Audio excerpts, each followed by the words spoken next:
Hello! Magandang araw mga kasari-sari test ko dyan. Kamusta na ang inyong negosyo, ang inyong maliit na tindahan na gaya ng akin? Sana po ay nasa mabuti kayong kalagayan. Ngayon ay mag-aalas 2 pa lang ng hapon. So tahimik, walang mga bata kasi nasa paaralan sila. So pagka ganitong oras, medyo wala talagang customer. So kayo ba, ano ba ang inyong pinagkakaabalahan maliban sa pagbabantay? Ako po ay may ibibigay sa inyo ng mga idea para hindi kayo minsan 'di ba inaantok ka o kaya naman wala kang magawa, 'di ba? Ako maliban sa nagtototal ako ng mga bibilhin ko kung magkano ba yung magagastos ko sa kinabukasan. Naglilinis, syempre normal na 'yon na ating ginagawa sa ating tindahan. Maglilinis ka o kaya babaguhin mo na naman ang style ng iyong tindahan. Pero syempre, pagka malaki talaga ang iyong tindahan, mahirap pag babago-baguhin mo yung kanyang pinaglalagyan. Kasi nga, syempre, maninibago ka na naman.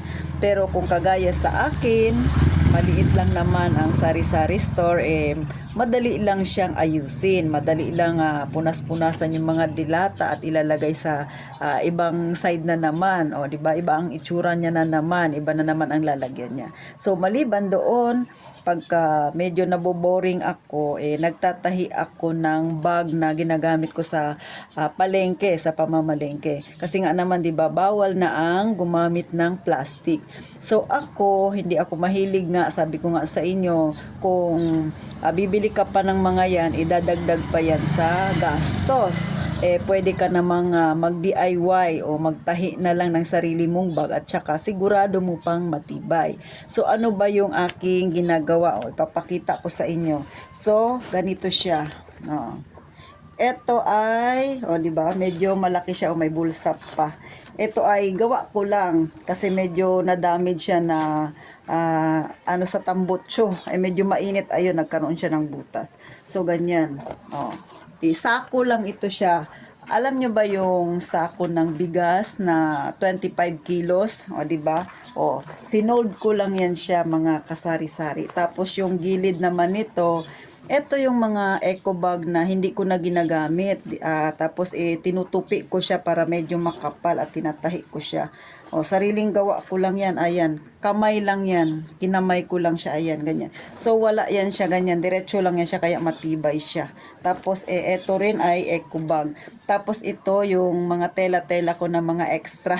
'Di ba? Minsan kasi sa totoo lang mahilig akong magtahi-tahi kahit na yung aking kortina tahi lang din sa kamay kasi nga minsan pag ganito wala kang ginagawa, naboboring ka. So, yun ang mga naiisip ko na ginagawa ko sa aking tindahan. Nagtatahi ako ng mga kortina para pare-pareho ang kanilang kulay, tsaka yung style, di ba? Wala akong makina na magagamit kaya dahil boring ako, kamay na lang. Pero hindi naman ako nagmamadali. Kumbaga, pag naalala ko lang, pag wala lang akong ginagawa, saka ako nagtatahi. Basta nasa tabi lang siya, nakatabi lang siya. Tapos pag may time na ako, saka ko siya tatahiin. So ito yung mga extra-extra ng aking kortina. So dinoble-doble ko lang. Tapos yung loob nito, kasi syempre pag isusukbit mo siya dito, masakit pag matagal na. So may palaman ito siya sa loob na eco bag din na ganto. Tapos tinahi ko lang sa loob, pinalaman ko. Para matibay talaga siya, tsaka hindi siya matutupi-tupi, no? Medyo matagal ko na to siyang nagawa.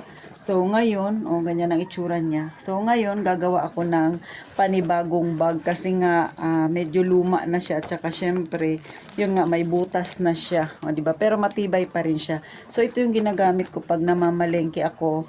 Tapos inilalagay ko sa harapan ng motor ko kasi nagmumotor lang ako pag namamalengke. Kasi nga syempre mahal ang pamasahe, pero kung may service ka mas makakatipid ka. So ganito yung itsura. So hindi ko pa to siya tapos na tahiin, nag-uumpisa pa lang ako. Ganyan.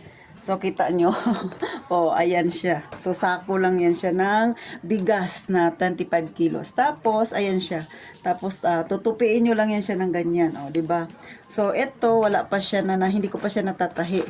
Yan. Ganyan siya. Tapos ang inuna ko ay bulsa. Ngayon, yung gagawin ko ay medyo malalim na bulsa. So, nakikita nyo, eco bag lang din siya.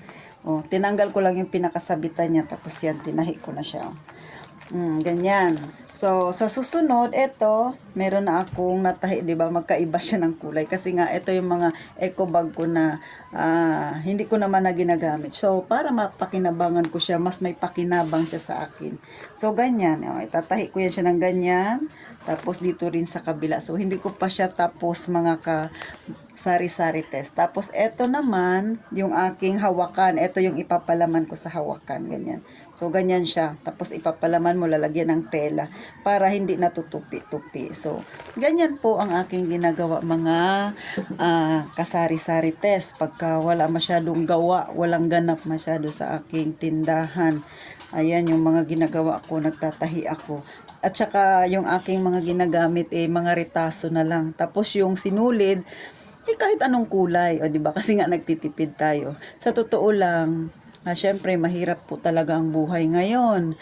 Kahit na sa mga simpleng bagay lang, kailangan mong magtipid. Sa mga kagaya ko, ang makaka-relate niyan, yung nasa medyo mahirap talaga na buhay. Sa totoo lang ako po ay, hindi naman masasabing yung mahirap na mahirap ang buhay ko. Ako ay nakakaraos din kahit papano sa araw-araw. Pero, naranasan ko po yung walang-wala talaga ako. Kaya sa pagdating sa pera, talagang ganun na ganun po ako. Kasi ayoko na pong bumalik sa dating walang-wala ako. Kasi naranasan ko yung noon na hindi pa kami naghihiwalay ng asawa ko, 'di ba? Magkakaroon ako ng background sa inyo. Kasi dati ako ay may asawa. So sa feeling niya naranasan ko talaga yung alam mo yung isang latang sardinas, hahatiin mo. Yun yung ulam mo sa agahan. Tapos, hahatiin mo yung isang latang sardinas na yun. Tapos, ulamin mo sa pagdating ng tanghali, yung kalahati. Tapos, yung hapunan ko, hindi ko pa alam kung saan ko kukunin. So, ganun po yung buhay na naranasan ko noon sa piling ng aking dating asawa. Napakahirap po. Bagamat, ang buhay ko naman nung dalaga ay hindi ganun kahirap. Pero syempre yun ang naranasan ko nung nag-asawa na ako. Kaya talagang nasabi ko sa sarili ko na ayoko na siyang balikan. Netong naghiwalay na kami, siguro nasa mahigit na 15 years kung hindi ako nagkakamali kasi naghiwalay kami is 2007 pero mga parang 4 na taon pa lang yung pagsasama namin, medyo talaga struggle na 3 taon, medyo struggle na, lagi na nag-aaway. So ganun, pagdating ng hindi ko na kaya noong 2007 nakipaghiwalay na ako until now. So yung anak ko ngayon ay 22 years old na, so isa lang yung anak ko, binata na. So kaya ngayon talagang lahat ng pwedeng mga tipid tips ay aking ginagawa. Kasi nga mga mamarites, mga kasari-sarites, ayoko na pong balikan yung ganung buhay na kahit ultimo sardinas kailangan kong tipirin. Kaya ngayon na medyo nakakaahon-ahon na ako, nagsisikap pa rin ako para hindi na mabalikan ang ganong klaseng buhay. Tapos yung tipong gusto mong bumili ng para sa sarili mo, hindi ka makakabili basta-basta. Ganun po, ganun ang buhay na naranasan ko sa piling niya. Naranasan ko pa yan nung mga panahon na yun, yung anak ko, hindi kasi ako nakapadede sa kanya kasi wala akong gatas. So naranasan ko na yung anak ko, painumin ko ng pero ayaw niyang uminom ng So, ganun, iiyak ka na lang sa isang tabi, tapos maalala mo yung dalaga ka pa, hindi mo siya naranasan, tapos yun ang naparanas sa'yo nung naging asawa mo. Kaya, ngayon po, na wala akong asawa, parang nagka-trauma talaga ako. Kasi ayoko na siyang balikan. So ngayon na maayos na ang buhay ko, maganda-ganda na kasi naghiwalay na kami at ngayon ay single parent ako, maayos na ang buhay ko. Kasi nga ako ay nagsikap para sa akin at saka sa aking anak. So, ngayon lahat ng pagtitipid ginagawa ko. Ako yata yung tao na lahat na lang gustong tipirin kasi natatakot akong mangyari ulit yung mga nangyari noon. O diba? Sino bang nakaka-relate diyan? Yung talagang nanggaling kayo sa walang-wala tapos ngayon na meron na kayo, ayaw nyo nang maranasan ulit yun kaya grabe ang pagtitipid. So, ganun po mga sari-sari test ang aking naging buhay. So, kaya bakit ganun na lang ako kahigpit sa pera? Ganun na lang ako. Lahat ng mga pwedeng itipid, mga tipid tips na yan ay aking ginagawa. Ultimo nga yung bag na yan, sabi nga ng mother ko, pwede namang bumili. Sabi ko, ba't pa ako bibili? yung sako na yan, libre lang yan. Kasi yung tinitinda kong bigas, kasi bumibili ako ng 25 kilos. O, yan yung ginagawa ko, di ba? Kaysa bibili ka pa, sayang pa. Wala ka namang ginagawa. Magtahi-tahi ka na lang habang nag-aantay ng customer at saka nakikipag-usap sa inyo, di ba? So, ngayon, pagkatapos ng vlog ko, itutuloy ko tong aking pagtatahi. So, hindi ko naman siya minamadali para hindi ako maumay sa aking ginagawa. So kayo ba mga kasari, ano ang inyong ginagawa? Pinagkakaabalahan sa inyong buhay. So, syempre, yung makaka-relate lang sa akin, yung mga kagaya kong nagdanas din ng ganung hirap. Sa totoo lang po talaga napakahirap ng buhay. Pero ito yung buhay nating mga nasa masa, 'di ba? Masasabi mong mahirap talaga. Kaya sabi ko nga sa iba nga ko pang na-vlog na wala tayo sa payaman-yaman, 'di ba?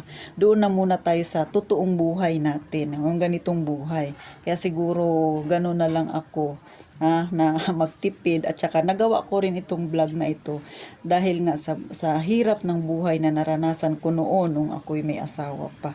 O, 'di ba?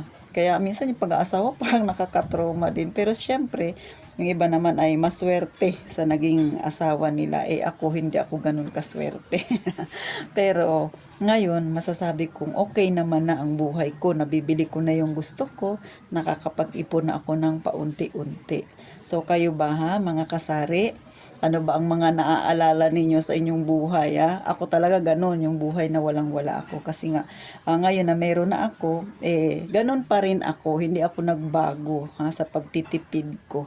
Kasi nga, mahirap balikan yung mga ganong senaryo sa buhay mo na walang-wala kang malapitan.